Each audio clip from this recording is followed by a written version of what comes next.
背景音乐通常贯穿全场，所以我们会放在舞台这边。点选舞台后，进入到音效这个标签，然后选择一个音效吧。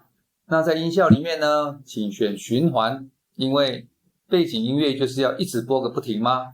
循环，这里面你可以试听看看。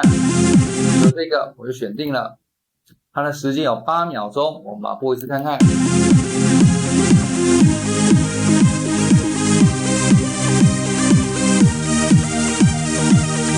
好，完成了以后，我们到程式里面去，用积木已经设定好了重复无限次的积木，让它一直重复的播放。别忘了重复不会停。那当你程式停止的时候呢，要利用这个停止全部，让它停掉。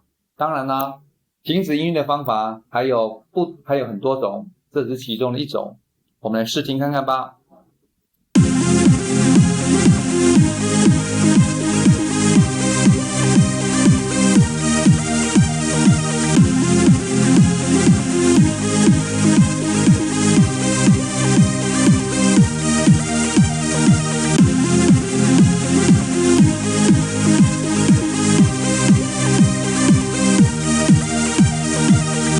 好，我们等它停止了，按空白键。还有很多方法可以让音乐停止，让重复无限次停掉它的循环次数，慢慢再学吧。OK。